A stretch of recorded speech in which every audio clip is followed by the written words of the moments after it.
आदाब दोस्तों। आज बात करते हैं अम्बेडकर नगर के डीएम और डीपीआरओ की सुलिया मुलिया की। दोनों मिलके आपस में सुलिया मुलिया किए हैं कि हम धमकई पे तय चुमकारे और मिलके लूटा जाएगी। मामला है एक विकासखंड रामनगर के भोजपुर गांव का। वहाँ 2 इंटरलॉकिंग थी, मनरेगा से लगी थी, उसे भुगतान का प्रकरण था। वो जो वहाँ पे ग्राम पंचायत सचिव था वो भुगतान नहीं कर रहा था, कमीशनबाजी का मामला था एक। तो उसमें शायद मनरेगा से जो इंटरलॉकिंग लगती है उसमें कमीशन लेते हैं, स्वीकृत का वीडियो भी कमीशन लेता है, सिक्योरिटी भी लेता है, सब मिली जुली सरकार रहती है, ऊपर तक जाता है। भुगतान नहीं हो रहा था तो प्रधान हाई कोर्ट चला गया था। उसके बाद मैंने एक इस पर वीडियो भी बनाया था, बहुत अच्छा वीडियो है, तो मैं उसको इसमें लगा देता हूँ, आप लोग देख लीजिए, फिर उसके बारे में आगे बात करते हैं। कमीशन लेते हैं 3%, 2% जो भी चलता है, बिना कमीशन के पक्के स्वीकृत नहीं देते। तो पक्के की स्वीकृति दी थी और प्रधान ने काम करा दिया, और इस प्रधान ने पैसा नहीं दिया था। प्रधान ने बताया कि उसके कोई बीमारी उमारी हो गई, उसका इलाज करा लखनऊ में, साहब बाद में दे दूंगा, पैसा लैप्स ना हो जाए, लाओ पहले आप स्वीकृतियाँ दे दो, कम करा लूँ। अच्छा, उसने काम उम करा लिया, सब कुछ हो गया, फाइल भी बन गई और एमबी हो गई सारी। भुगतान के लिए जाए तो पता चला सिक्योरिटी साहब भुगतान नहीं कर रहे हैं, क्योंकि उनको भी पैसा नहीं दिया था और सभी लोग जानते थे इसको कोई बीमारी है, ये पैसा देगा नहीं अगर भुगतान हो गया। वो बेचारा सीडीओ को भी दिया, डीएम के यहाँ पूरी फाइल ले जाके दिया शिकायत की, साहब भुगतान हुआ नहीं होता, आप कुछ करा दो। लेकिन प्रधान बेचारा बहुत परेशान हो गया, सबके यहाँ जा के डीएम, सीडीओ, बीडीओ, ईडीओ जितने हैं सबके यहाँ गया, उसको जहाँ जहाँ पता था यहाँ से हो सकता है। प्रधान थकार के चला गया हाईकोर्ट। हाईकोर्ट में उसने रिट की कि मैंने काम वाम सब कराया है, सारी चीज़ें हैं और मेरा भुगतान नहीं कर रहे हैं ये लोग। तो कोर्ट का एक नियम है, वो सामने वाली पार्टी से जवाब मांग लेते हैं। उसने सिर्फ 2 लोगों से मांगा जवाब, बीडीओ और कुलदीप त्रिपाठी सेक्रेटरी से।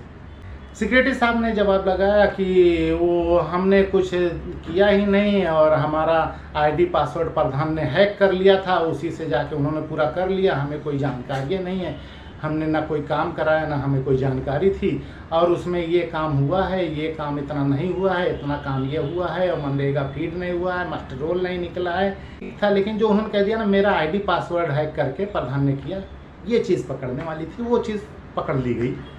बीडीओ साहब ने कहा कि कैसे कब स्वीकृत हो गई, मैं कुछ जान ही नहीं पाया, मैंने तो किया ही नहीं, मुझे कुछ पता ही नहीं।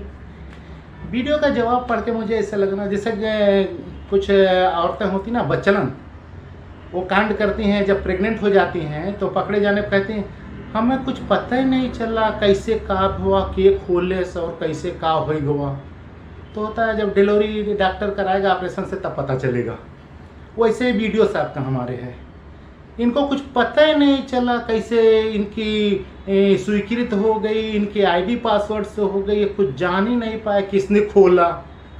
अब इनकी डिलीवरी जब जज साहब कराएंगे ऑपरेशन करके, तब इसको पता चलेगा कि कैसे कांड हो गया था। मतलब पढ़ा लिखा आदमी है, उसके बाद भी ऐसी बचकानी चीज़ लिखता है, हमें पता ही नहीं चला। या तो तेरे मोबाइल से हो जाता है, या तो तेरे सिस्टम से जो लैपटॉप या कंप्यूटर रखा है उसमें तेरा पासवर्ड डालना पड़ता है। प्रधान कैसे कर लेगा वो? अच्छा, वकील साहब उसको निकाले तो मैं लखनऊ आ गया हूँ, तो मैंने कहा लाओ यार दो मुझे जवाब जरा तो देखूँ। दिए तो मैंने कहा आप बनाओ जवाब यार, आप जवाब बनाओ और कोर्ट से साफ कह दो सर वो मेरा पैसा का मैटर ही किनारे कर दीजिए, ये तो क्रिमिनल केस हो गया। मैंने तो एक सीधी सादी अपनी पत्रावली रख के मेरा भुगतान की मांग की थी ना, लेकिन सामने वाले 2 सरकारी कर्मचारी अधिकारी आरोप लगा रहे हैं कि उनकी आईडी पासवर्ड हैक हुई है। तो साहब इसकी जांच करा दी जाए, क्योंकि ये तो क्राइम है, किसी का आईडी पासवर्ड हैक करके पत्रावली बना लो। तो साहब इसकी जांच करा दी जाए। और जिला अधिकारी जो हैं, जिला कार्यक्रम समन्वयक अधिकारी होते हैं, नरेगा पूरा उनके अंडर में रहता है, उनको सारी चीज़ें पता होती हैं। उनको अगर नोटिस दे के बुला लिया जाएगा, वो सारी चीज़ें एक ही बार में बता देंगे, लंबा चलेगा ही नहीं। एक नोटिस उनको दे दीजिए और कह दीजिए कि यहाँ पे ये आरोप है, इसकी जांच करा के ले आइए कि क्या सेक्रेटरी का आईडी पासवर्ड हैक हुआ था और वीडियो का आईडी पासवर्ड हैक हुआ था, दोनों क्या जान ही नहीं पाए कैसे है।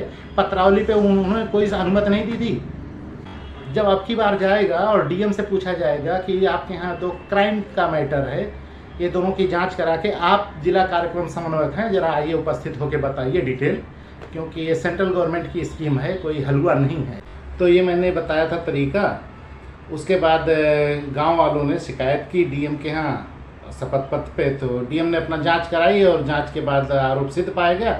डीएम ने सचिव के विरुद्ध कार्रवाई की संस्तुति लिख के डीपीआरओ को दे दी, क्योंकि वो पंचायती राज से संबंधित है और सेक्रेटरी जो है ग्राम पंचायत अधिकारी था, तो उसके ऊपर कार्रवाई डीपीआरओ को ही करनी थी। अब डीएम की अगर संस्तुति आ गई है तो डीपीआरओ को उस पर कार्रवाई कर देनी चाहिए थी, लेकिन ये डीपीआरओ साहब को पहले से बताया गया होगा कि कुछ देखना, लूट लाट लेना, वसूल लेना, तो उन्होंने स्पष्टीकरण मांग लिया। मैं समझ नहीं पाता हूँ, डीएम की संस्तुति के बाद स्पष्टीकरण मांग के क्या करेगा। अच्छा, स्पष्टीकरण से संतुष्ट कैसे हो जाएगा? कार्रवाई तो करनी है, लेकिन ठीक है, वो कहता है प्राकृतिक न्याय सिद्धांत है, एक बार अवसर दिया जाता है तो दिया होगा उसने। अब वो सचिव जो कुलदीप त्रिपाठी है, वो बेचारा लेके स्पष्टीकरण का नोटिस लेके दौड़ रहा है इधर उधर कि क्या करें, डीएम साहब ने संस्तुति दे दी, क्या स्पष्टीकरण लिखें, कैसे क्या किया जाए। जबकि वो बेवकूफ़ है, मुझसे मिलता मैं बताता। ऐसे नोटिस बहुत आते हैं। ऐसे 2 संस्तुति अभी डीपीआरओ ने दी थी कार्रवाई के लिए मनोज कुमार यादव के खिलाफ। डीडीओ को भेजा था कि ग्राम विकास अधिकारी है, आपको कार्रवाई करनी है, संस्तुति दी जाती कर दीजिए।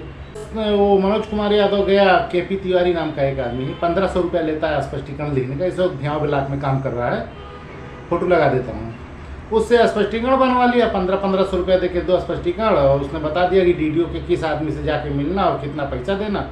उसने सेटिंग लगा दी, डीडीओ साहब ने सब निस्तारित कर दिया। नहीं, वो पुराने आरोप सब झूठे थे और इसको कोई कार्रवाई नहीं की जाएगी। और उसने कुछ पैसा ज़्यादा दे दिया मांगने के हिसाब से, तो उसको VT से ट्रांसफ़र करके टांडा भी कर दिया, जबकि उसका ट्रांसफ़र VT हो गया था। तो कुलदीप त्रिपाठी को बस उसी केपी तिवारी से मिल लेना चाहिए। भियाँव में रहता है, उनके घर के पास ही है, भियाँव ब्लॉक में कार्यरत है, और 1500 रुपया उसको दे दे, वो स्पष्टीकरण बना देगा और 50,000 रुपया ज़्यादा से ज़्यादा लगेगा डीपीआरओ के यहाँ दे देगा। वो सब खा जाएगा। डीएमओ में से लिखते रहते हैं, कुछ नहीं, कहाँ जाएंगे लोग। तो मामला बहुत आसान है, लेकिन अब लोग ना समझें तो कठिन है। मतलब ये 51,500 रुपये की हड्डी इसको मारनी पड़ेगी। अगर इतना नहीं मारेगा तो ये फंस जाएगा, डीपीआरओ इसको सस्पेंड कर देगा। और अगर ये मार देता है ना, तो फिर दुनिया कोई ताकत नहीं कुछ कर सकती है। क्या अदालत ने भी कहा था, अदालत में भी गए थे, उसने वहाँ अदालत में झूठ बोल दिया, अदालत क्या कर पाई? बस नोटिस काटी, आर्डर दी, डीएम साहब को दी, डीएम साहब ने अपना संस्तुति भेज दी, डीपीआरओ साहब हैं, ले लेंगे। तो अंदर की बात यही है, अगर सिस्टम के साथ मिल के चलेगा ना तो कुछ नहीं हो पाएगा। और कोई गेहूँ बेच के थोड़ी देना है। अरे 5-6 गाँव तो मिला ही होगा, खाते से खारिज करे और ले जाके हड्डी फेंके, तमाशा देखें। हम लोग भी नज़र रखेंगे, देखते हैं। अगर वो 51,500 रुपये खर्चा कर लेगा तो बच जाएगा, नहीं किया तो डीपीआर साहब भाई फ्री में तो काम करने वाले नहीं हैं, उनको भी ऊपर तक पहुंचाना रहता है, तो नहीं बचाएंगे, फिर सस्पेंड कर देंगे। अब हम लोगों की जिम्मेदारी नज़र रखें कि क्या होता है। 51,500 में काम हो जाता है कि वो ना देने की वजह से बेचारा सस्पेंड हो जाता है। वैसे केपी तिवारी से मिल लेना चाहिए, मेरी सलाह।